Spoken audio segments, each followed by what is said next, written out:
Czechast, a podcast in English about Czech and Moravian society, history, culture and economy. Hello and welcome to Czechast. I'm Vít Pohanka and my guest today is Constantin Kinský. He was born in France, studied there and made a successful career in international finance. But when communism fell in Central and Eastern Europe, Constantin Kinský came back. With his late father, he returned to the family's ancestral estate in Žďár nad Sázavou, my very own hometown, and set about reclaiming not just a chateau, but a whole legacy. This episode of Czechast is about more than history. It's about the long shadow communism cast on this country and what it takes to step out of it, to rebuild trust, creativity and a sense of purpose. For 50 years we were forbidden to have our own opinions. We need to rebuild our ability to have our own opinions and be creative. So sustainability and creativity.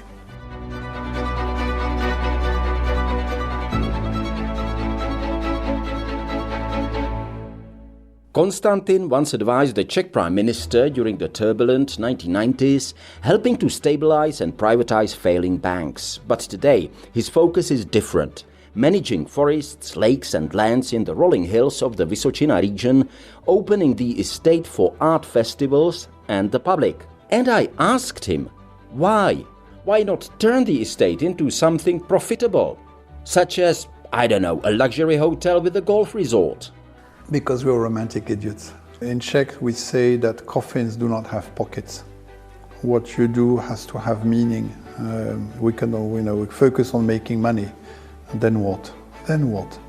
You die. You don't take your money with you. You're dead. You have nothing. The only thing you have is what you've left, what you've given away. Anything that you do not give is lost. That's the truth of life. So that's what we try to live. We also talked about the future of the country, what needs to change, and how Czechia can find its voice and its rightful place again. What needs to be done in terms of sustainable management, of promotion of innovation, restoration and so forth, to bring this country back to where it belongs historically, which is the heart of Europe.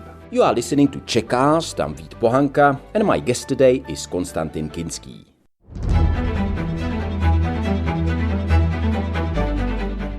Czechast, a podcast in English about all things Czech.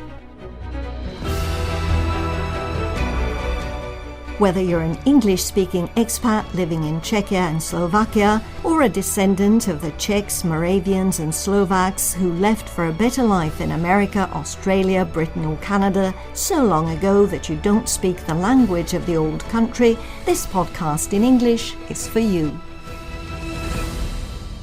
Well, I'm happy to welcome you here in Žďár nad Sázavou at the border between Bohemia and Moravia. I'm especially happy today because it's the first day that the storks have come back from Africa. They're starting to fly around the castle. Really? So it's the beginning of hope towards spring after we had a dark winter. I'm Constantin Kinský. I'm 63 years old, happily married 37 years, two wonderful boys, a wonderful daughter-in-law, and we're expecting any hour now our first grandchild, so that's also a good day. That's why the storks came, probably. I've been working in investment banking for half of my professional life, and I'm still active in the financial circles, doing management strategy for another half. And since restitution of our family property here, I was helping my father since '94. And in 2008, I took over from my father to manage our family property. And otherwise, I'm active in forestry with the Association of Czech Private Forestry Owners to help develop the forestry industry and the wood industry in Czech Republic in a sustainable way. And I also, just for the fun, for the karma, I coach high-tech startups. So that's, in short, what I do. You were born and raised in France, right? What was your connection to Czechoslovakia before 1989? Well, my father was Czech, or Czechoslovak at the time. He managed to escape only in '58, so he lived through the hard years. And my mother was of Georgian origin, and they got married in Paris. I was born in France, so it's interesting that we had very strong ties always with both the Czech Republic, Czechoslovakia, and Georgia.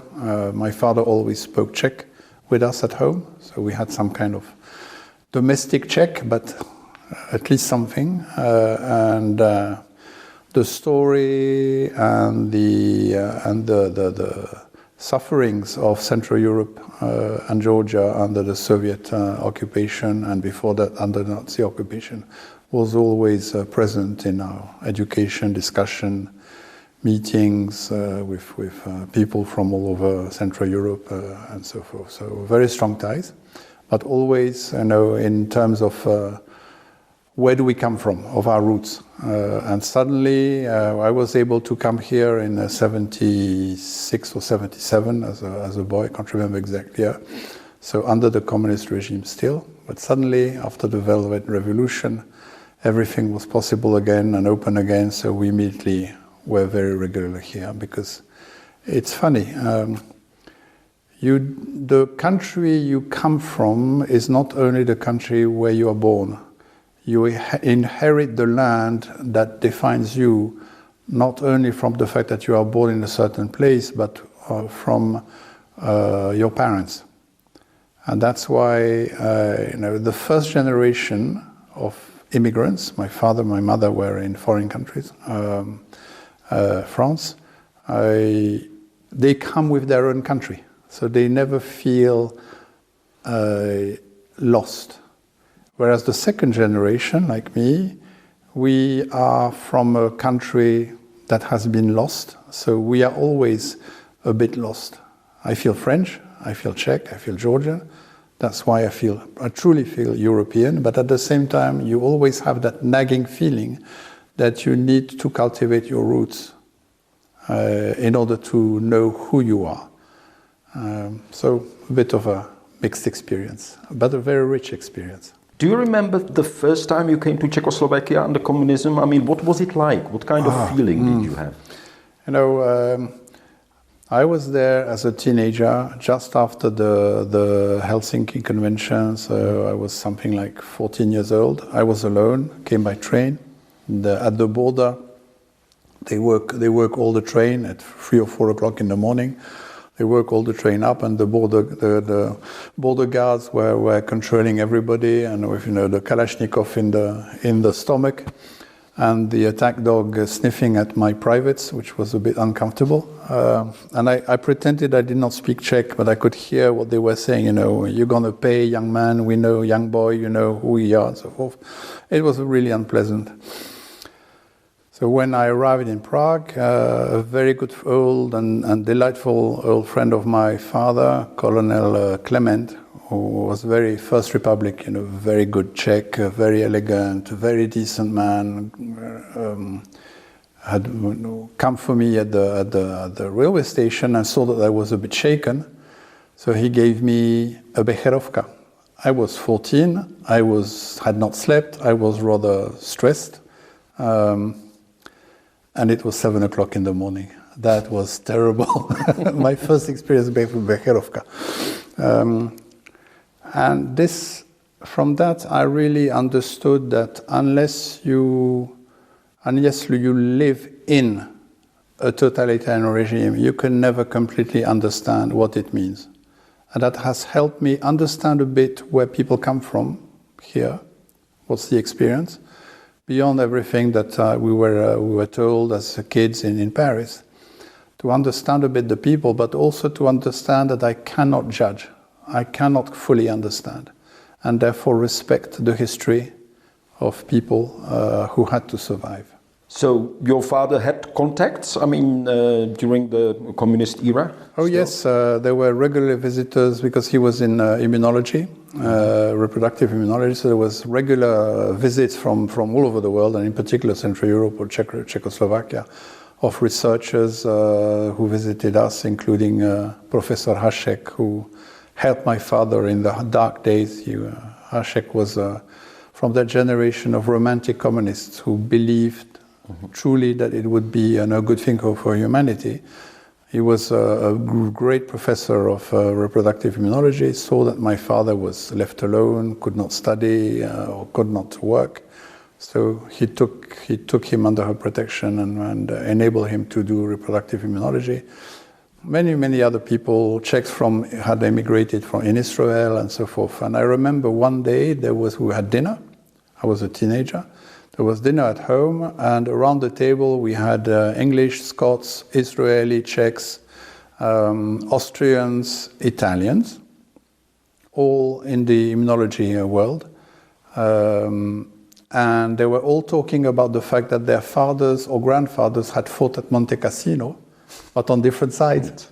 And here we were around the round table. I think you once mentioned how you and your father first crossed the border after the fall of communism. Yes. Can you retell the story? I think it's a great story. So when in late 1989, when things started to really develop across the Iron Curtain, my mother was at the French embassy in Vienna for atomic energy, and my father was just retired, so they were close and available.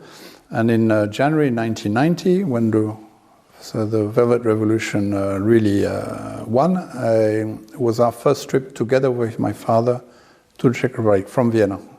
So I was driving, we were heading for Žďár and Chlumec and Prague. I was driving and we were talking in the car and it was, joyful. And as we were getting closer to the frontier, the conversation sort of died away.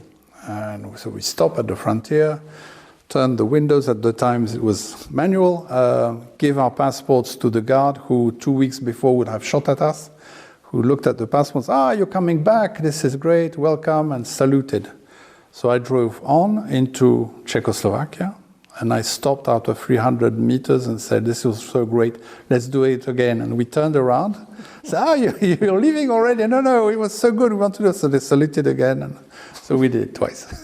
What kind of feeling was it for you? It still is a very strong feeling. I don't understand the concept of frontiers inside Europe. When I cross frontiers, we are French-born, French-educated. I need the sea at least once a year. And my wife, the delightful one, who has accepted to join me here, is French.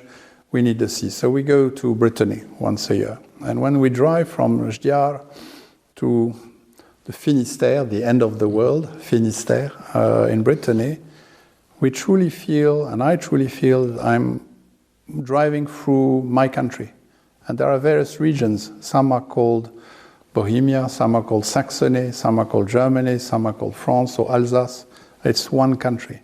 And the fact that we don't have to stop at a frontier, maybe we slow down a bit, and there's a guy that's maybe watching us or not, is a tremendous feeling once you have experienced what I did in 76, 77, of what a true frontier in a totalitarian regime can be. So I really feel like a European. Now, obviously, the Kinský family has played such an important role in Czech history. Your grandfather, if I remember correctly, was trying to help Mr. Beneš, the president, to assert, that the Czech families are not all for Germans, etc. How do you build on that? How do you work on that? How do you feel about this responsibility that your family has to this nation? And what do you do about it? It ties back to a word that is interesting because it's ambiguous, and that's the word legacy. People sometimes think that legacy is about conserving the past, and that's wrong. Legacy is not about protecting the past, it's projecting the future based on certain values. So one of those values that is very strong in our families is local roots, the loyalty to our local roots. And that's one of the reasons why my grandfather initiated this declaration of the Czech aristocracy, of loyalty to the Czechoslovak Republic in the context of the preparation and then the realization of the Munich Treaty, which was a betrayal of Czechoslovakia by the Western its Western allies. That's also my other grandfather on my mother's side. He was Georgian, left Georgia, pushed away by the Red Army in 1921. Was an officer in the French Foreign Legion because he was Georgian, so being foreign. And he fell in El Alamein, fighting the Nazis, the Germans, at the time where the Russians and the Soviets were fighting on our side. So he had left because of the Soviets, and he was now fighting with the Soviets against the Nazis. So it shows how complex history is, how ambiguous history is, and how careful we should be to judge ex post, and therefore also how important it is to focus on the values. What do you fight for? Sometimes you have to fight with weapons. Sometimes you have to fight by doing the right thing in your normal life. But you have to be very careful what the deep values of what you do are. What was your experience with the Czechoslovak first and then Czech authorities when you were reclaiming your property here? It was very easy. It's a process, there's lots of legal work, but it was very easy because I think everybody understood that giving the country back to its lawful owners, whether it was a shop owner who owned a bakery or a flat that was in your family or a business, forest or a ruined castle was irrelevant. What was important there was strong and still is strong political consensus that we should give our country back to our citizens. So I would say that socially technically it was a lot of hard work, but socially it was very easy. Economically, it was and still is a lot of work to put it back together. Because the first things that the communists did is that the whole property was one of the first to be nationalized in March 1948, among other things because they knew that my family was very, very pro-democratic, had signed a declaration against the Nazis, which for the communists was a sign that they were Democrats and therefore enemies. And the first thing the communists did was to break everything into small pieces. This part of the forest here, this part of the forest under a different administration, same for the ponds, for the arable land, and the castle was left in large part in disrepair. So to put it all back together, give it the sense of a unity and making it work together, beyond the fact that you have to reconstruct it, was already a lot of work. I suppose you indicated it, why it is important for you, but you've had a successful career in finance. Why was it worth to you to start, taking care of this chateau and all the land and all the other properties? Yeah, 3.5 hectares of roofs in disrepair. It's true. I could have lived a much easier, more comfortable, maybe even richer, certainly richer life if I had stayed in investment banking in France. For my wife, it would have been an even more comfortable thing than moving in a completely unknown country in the middle of nowhere, for quote unquote, as she is French. But at the end of the day, this is where life makes sense. If I had stayed in France as an investment banker, I would still be a cog in a machine, doing something that somebody else can do in place of me, and with a marginal impact on what's happening to my country. Here, whatever we do, if we try to do it right, we change the country. We have an opportunity to bring Czech Republic back to where it belongs, which is the heart of Europe. We are here at a place where we have 2 water springs that are a few hundred meters away from each other. One flows into the Danube, so southeast, and the other one flows into the Elbe, so northwest. We are truly at the center of Europe. It's not Eastern Europe, center of Europe, and we try to do what needs to be done in terms of sustainable management, of promotion of innovation, restoration and so forth, to bring this country back to where it belongs historically, which is the heart of Europe.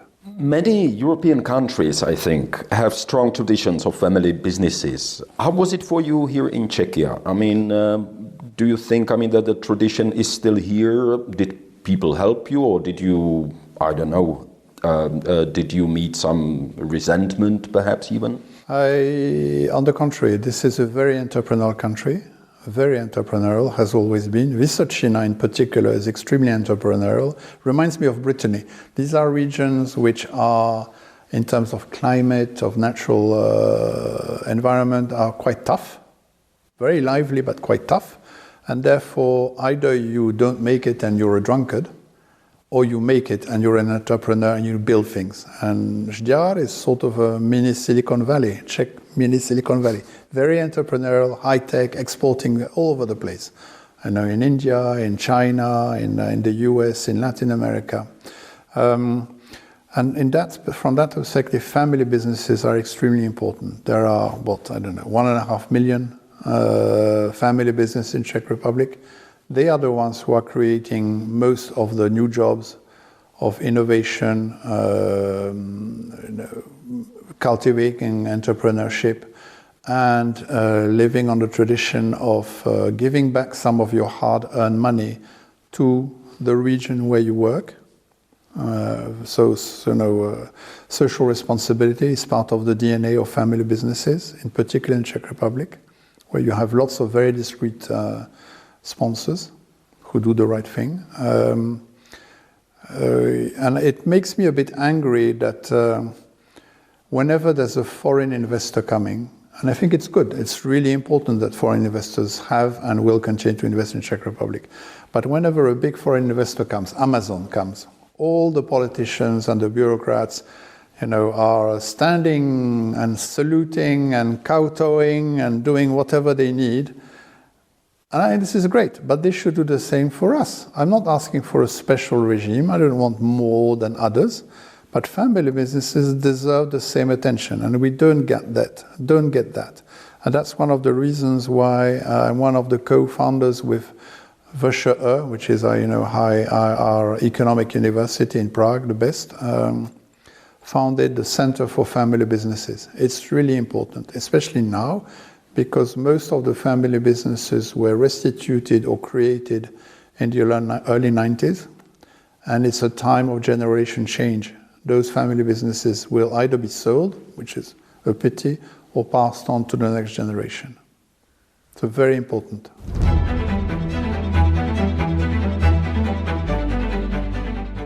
You are listening to Czechast, a podcast in English about all things Czech.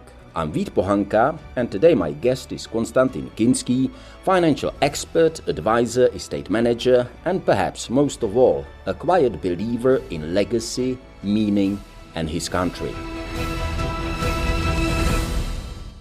One of the first laws that were passed by the Czechoslovak parliament in 1918 was a law that forbade the use of aristocratic titles. Do you think that the Czech society as such has respect for its own aristocracy? I'm from what the Czechs call dělnická třída. I'm from the working class. My father was repairing things in camps and in prison and on construction sites. So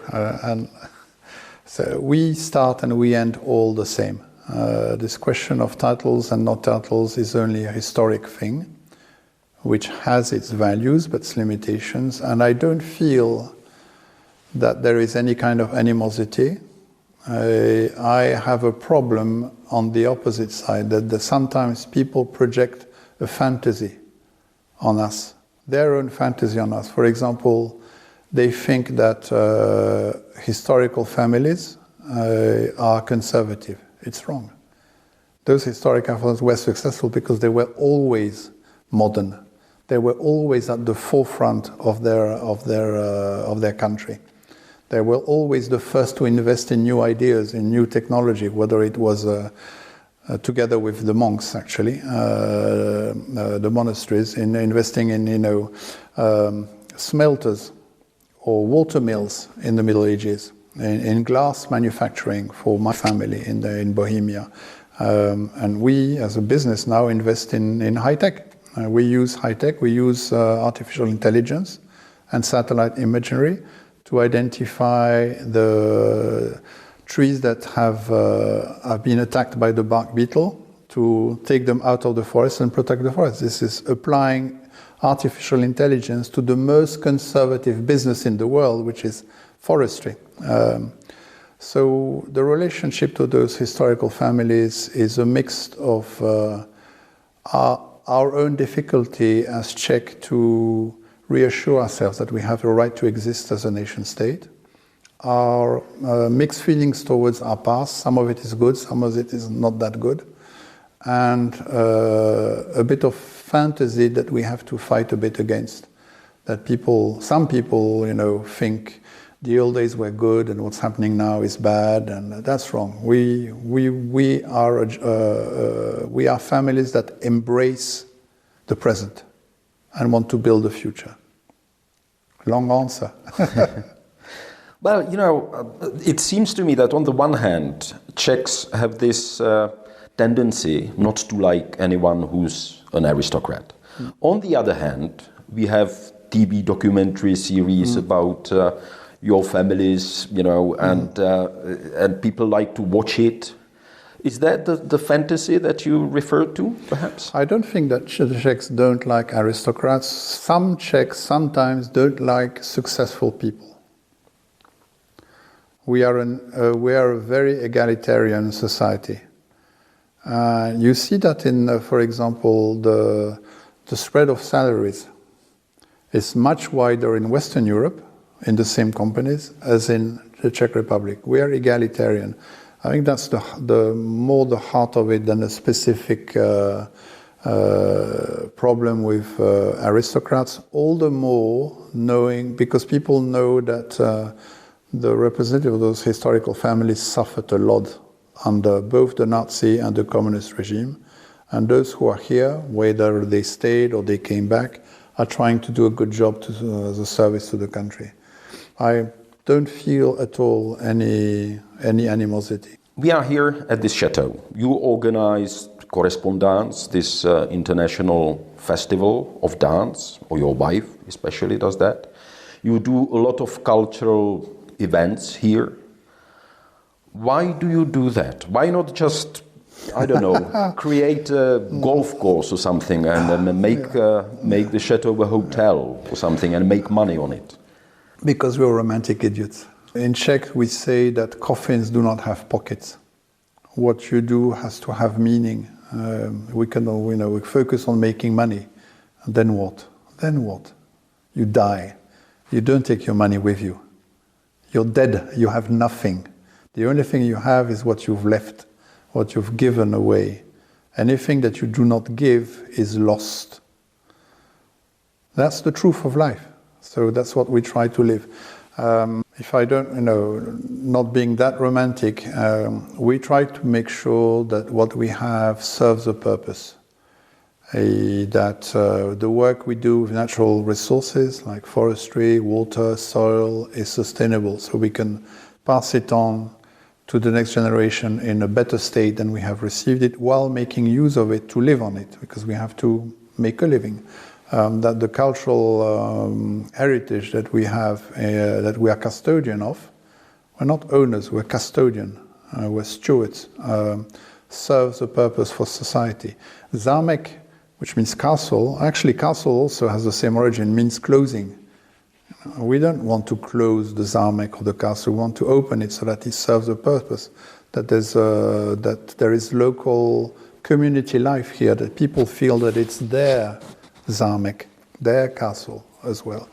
At the same time, it's not only romantic idiocy, it's also economic sense, that things that do not pay do not survive. So part of our job is to ensure that this huge negative equity, this huge loss, huge investments that we have to make will become profitable one day, so that the walls pay for themselves. We'll never make a huge profit from all these cultural monuments. We might not even make a profit at all, but at least we try to work so that it's not loss-making for the future generations while serving a purpose. And then the question is, what purpose? And our philosophy is that life is change. And change is a combination of what part of the past you want to continue and what part of the past you want to change. You want to evolve. So it's a combination of sustainability and creativity. And if you look at what we do here, we do both at the same time. When working with natural resources or reconstructing the cultural heritage, we try to do it in a sustainable way. And when we look at the programs, whether it's forestry with the use of research and artificial intelligence and all that, or whether it's the Festival Correspondance, all the artists in residence here and all the programs we have for children, and so forth, it's to promote innovation. And for our country, I mean, is this useful for the Czech Republic? For our country, if we don't manage our natural resources, which is one of the pillars of the success of the Czech Republic, in a sustainable way, we're dead. And if we don't invest in creativity, which in school it's better, but it's not really what it should be. If we don't promote creativity in our kids and in our companies, we will continue to put together cars that will be invented by a German, a Japanese, a French, an Italian. It's stupid. We're a nation of inventors. For 50 years, we were forbidden to have our own opinions. We need to rebuild our ability to have our own opinions and be creative. So sustainability and creativity. As we already mentioned, you grew up in France. You've got some experience from Scotland, do I understand correctly? Yes. We were in Scotland for a year when I was 7, because my father was working in Edinburgh in immunology. Yeah. Oh, I see. Right. Loved it. The Scots are great people. Scotland! I was just going to ask you, how do you see Czechia in present-day Europe? Are there things that make you unhappy about Czechia, or is Czechia doing fine? No, and yes. It's not doing fine because it's doing fine. What I mean is that this is a country that is very much underestimated. It's a wonderful country with lots of potential, wonderful people, great talent on engineering, building, great entrepreneurship, wonderful to live in. But because we have done so well, because unemployment has been below 3% for decades and is now something like 4%, basically mostly nothing, we feel that we're doing good and we're not investing enough in the long-term changes we need as a country. And I mean in particular not so much the physical infrastructure. Yes, we need to invest in physical infrastructure, in particular in transportation, but in the mental infrastructure, the judicial system, the educational system, the overall, our ability as a country to have an articulate strategy that everybody, or at least 2/3 of the country shares and works on, that promotes innovation, ensures that more value added stays in this country. If you take forestry, for example,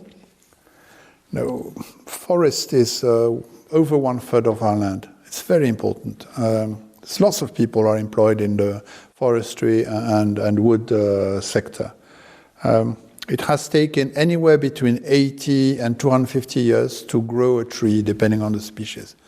And we saw it, and we sell the planks to Germany and Austria, and we buy furniture from them. That makes me so angry. So angry. It should be part of our strategy. It's on paper that it's part of our strategy, but it's not happening, that we make sure that those forests, those trees that have been nurtured for generations, create value here. That's why, for example, we have invested in the local heating, municipal heating unit nearby, because it was heating with oil, gas oil, and gas, and we took the oil out, the fuel out and replaced it with wood chips. So that the half of the wood chips that we take out of the forest, we put back into the soil in the forest, so to nurture the forestry soil, and the other half we burn close, a couple of kilometers, so that the value stays here. And we don't need to import oil from Arab countries or gas from Russia to heat our homes and generate electricity. That's what we should do. So, wonderful country, but we need to have a more long-term perspective and a strategy to define what we want to be. You've been here for more than 30 years now, right, in Czechia. How has the society changed, if it has changed? It has changed a lot. I remember when I came under the communist regime, and even in the 90s, nobody looked you in the eyes. There was this joke that it's a bit, I'm half Czech, so I can make that joke about myself. The difference between an extrovert and a Czech extrovert and a Czech introvert. The Czech introvert looks at his shoes, the Czech extrovert looks at your shoes. Terrible joke. That was true under the communist regime. Everybody was very careful, and it was still true culturally in the 90s. That has completely changed. And we are much more confident in ourselves, much more open, much more able to be self-critical. So yes, those things have changed radically. Some things have not changed enough to my taste. I would mention two. One is that to my taste, we take too easily for granted that whatever the system is now, we cannot change. There's a law that is stupid. Let's change the law. Never gonna happen. We managed to change certain laws, but it takes. This may be part of the value that we bring coming from other countries, but having roots here, that we don't take things for granted, and we have changed certain laws for the better, like on nature conservation, in the introduction of the Natura 2000 European programs into Czech law in the early 2000s, or now we are trying to improve the forestry law. There are millions such examples of things that need to change. So this resignation in front of the state is something that dissatisfies me. Another thing is that I think we still need to work on ourselves is our relationship to foreigners. Because as a nation, we are a small nation. And in terms of nation state, fairly recent, with a lot of our history being under foreign dictatorship and not freedom and autonomy, we are still not totally sure that we have the ability and the right to exist as a nation state. It's not my opinion, I refer to, for example, the work of Milan Kundera, his speech in June 67 to the conference of writers, and then the little book he wrote, which is wonderful, it's a must-read, Kidnapped Western World, I think the English translation is, I'm not sure, that he wrote in 83, if I recall, that talks about that. We're still uncertain of ourselves. As any nation, we have a narrative. Part of it is a myth, part of it is reality.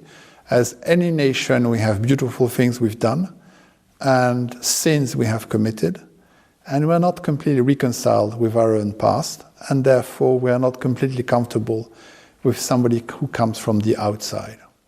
I'm referring in particular to the issue of our relationship to Germany and the German language. I'm French, I have the same problem with Germans, cool down. As we were actually coming here together with my colleagues, I mentioned to them that my great-grandmother was German-speaking, and she was from Karlov, not far from here. Yes. Why I mention that, we have this heritage and we have this past where German-speaking Czechs basically were here for many, many centuries. Mm-hmm.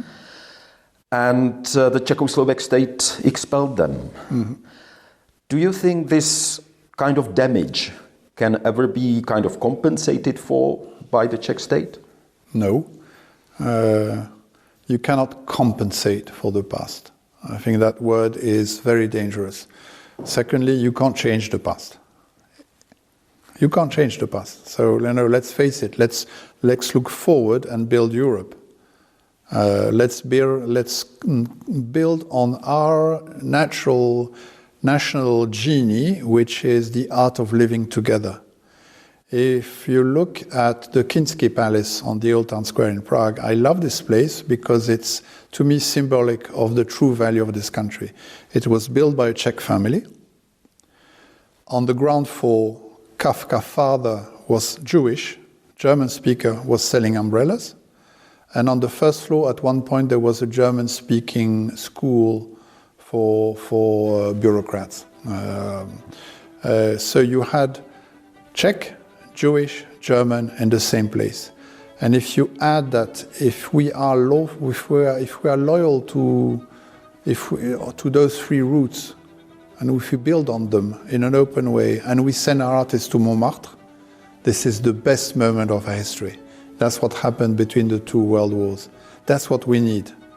Know ourselves, cultivate all our roots, not only the Czech roots, all our roots, and be open to the rest of the world and be creative. I think that's great. Thank you very much. Thank you. You're welcome, and do come. We welcome you here. Lots of things to see, lots of things to do, lots of new projects.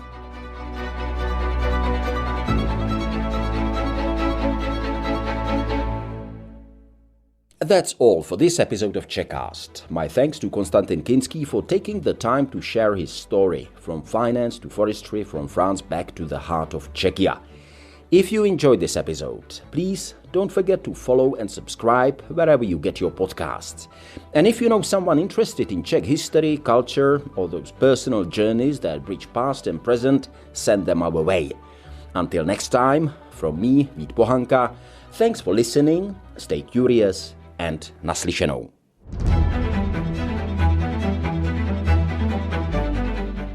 Czechast, a podcast in English about all things Czech.